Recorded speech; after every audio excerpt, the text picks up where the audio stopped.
Guys, India bull housing finance के quarter third के result आ चुके हैं और आज स्टॉक प्राइस 5% ऊपर क्लोज हुआ है। हम लोग रिजल्ट को तो समझ ही रहे होंगे, लेकिन उसके साथ में यह समझना बेहद जरूरी है कि राइट इशू के थ्रू कंपनी ने फंड रेज किया, उस फंड को बेसिकली ये किस प्रकार अपने बिजनेस में लाने वाले हैं और वहां से क्या इंप्रूवमेंट हम लोगों को नजर आएगी, तो उसको भी हम समझ रहे होंगे। साथ ही साथ चार्ट के ऊपर भी हल्का सा डिस्कशन हम लोग करेंगे। तो यहां पर आप लोग देख सकते हो इंडिया बुल हाउसिंग फाइनेंस के रिजल्ट के बारे में यदि हम लोग देखें तो यहां पर आप लोग देख सकते हो क्वार्टरली रिजल्ट को। यदि हम लोग रेवेन्यू फ्रॉम ऑपरेशन की बात करें तो 1661 करोड़ का रेवेन्यू जिन्होंने ऑपरेशन से किया है, वहीं पर यदि पिछले क्वार्टर की देखने लगे तो 1731 करोड़, हल्की सी गिरावट हम लोगों को यहां पे नजर आ रही है।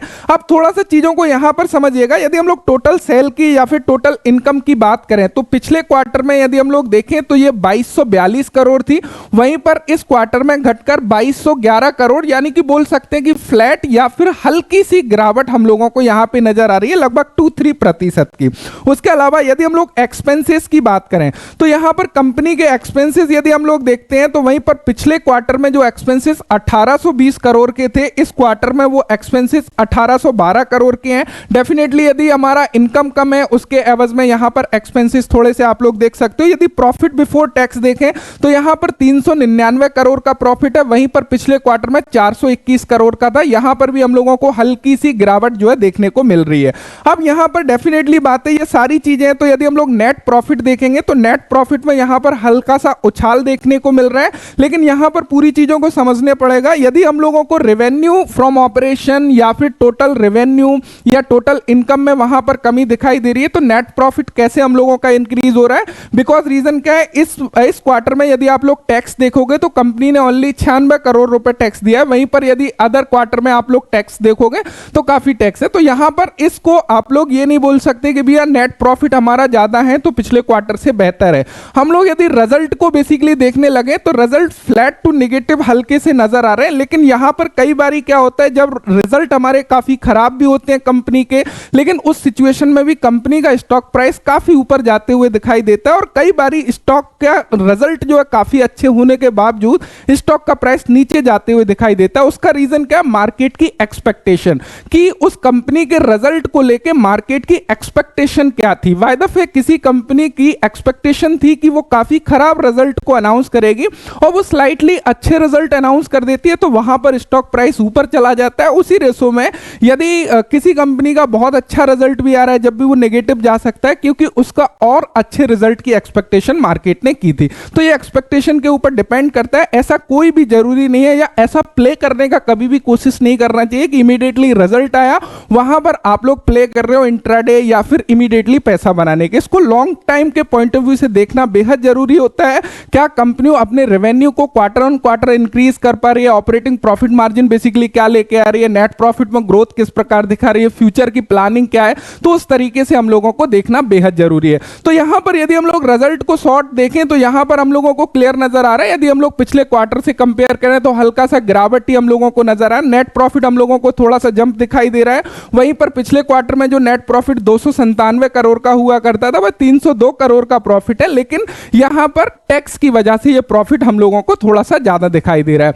अब एक चीज को थोड़ा सा समझिएगा, यदि हम लोग इंडिया बुल हाउसिंग फाइनेंस में यहां पर जाते हैं तो एक चीज को थोड़ा सा हम लोगों को ध्यान देना पड़ेगा। यदि हम लोग बैलेंस शीट में जाते हैं और बैलेंस शीट में यहां पर यदि हम लोग रिजर्व को देखते हैं तो रिजर्व आप लोगों को क्लियर होना चाहिए। 2013 में जिसके पास में रिजर्व ओनली 5000 करोड़ था, जो खुद का पैसा आज 18,334 करोड़ है। वहीं पर आप लोगों ने देखा कि अभी कंपनी ने लगभग 3500 करोड़ के आसपास फंड रेज किया है, तो ये यहां पर आएगा कहां पर? रिजर्व में।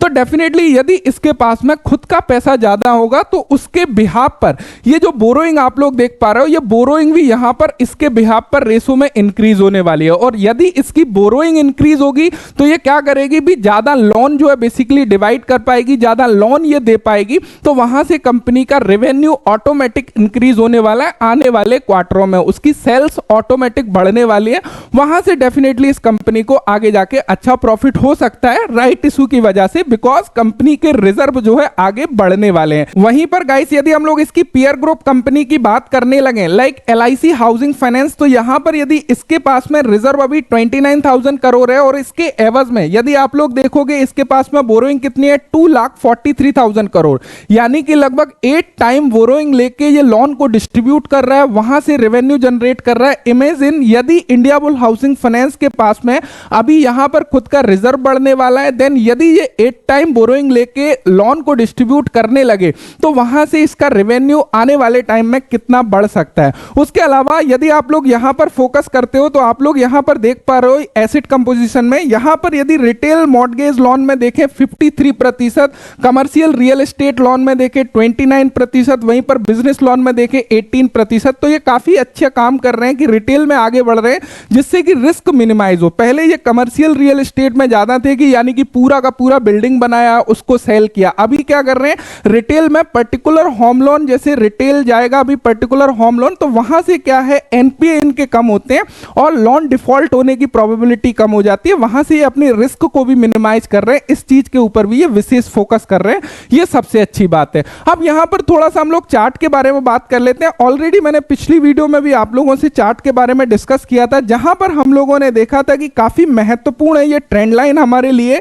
जैसे ही ट्रेंड लाइन पर प्राइस आता है, सपोर्ट लेके ऊपर जाने का ट्राई करता है और अभी ये एक बहुत ही ट्रायंगल में फंसा हुआ है। यदि यहां से ब्रेकआउट देता है तो काफी हाई चांसेस है कि हम लोगों को तेजी से स्टॉक प्राइस ऊपर निकलते हुए दिखेगा। वहीं पर यदि हम लोग सपोर्ट की बात करें, महत्वपूर्ण सपोर्ट 163 का था, अभी मोस्ट इंपॉर्टेंट सपोर्ट हमारा लगभग 180 के आसपास बन जाता है। यदि ये डाउन आता है, इस ट्रेंड लाइन को ब्रेक करता है, तो यहां पर एक इंपॉर्टेंट सपोर्ट हम लोगों को नजर आएगा, जहां से ये प्राइस अगेन बाउंस बैक कर सकता है। तो ये टेक्निकल ऑलरेडी हम लोग पिछली वीडियो में डिस्कस कर चुके हैं, तो बहुत बारीकी में नहीं जाएंगे, इस चीज को ध्यान में रखिएगा। ब्रेकआउट होता है तो एक अच्छा मोमेंटम आने की प्रोबेबिलिटी है। वहीं पर यदि प्राइस ब्रेकडाउन होता है तो इमीडिएटली हम लोगों को सेल नहीं करना है, बिकॉज फंडामेंटल काफी अच्छे है। वीक इन्वेस्टर को निकालने के लिए इस ट्रेंड लाइन को ब्रेक कराया जा सकता है। ऑलरेडी मैं ये चीज आप लोगों को काफी अच्छे तरीके से डिस्कस कर चुका हूं। सो आई होप आप लोगों को ऑल इंफॉर्मेशन मिल गई होगी। सो वीडियो से यदि इंफॉर्मेशन मिली हो तो एक थम्स अप जरूर करिएगा। Thanks for watching and bye bye.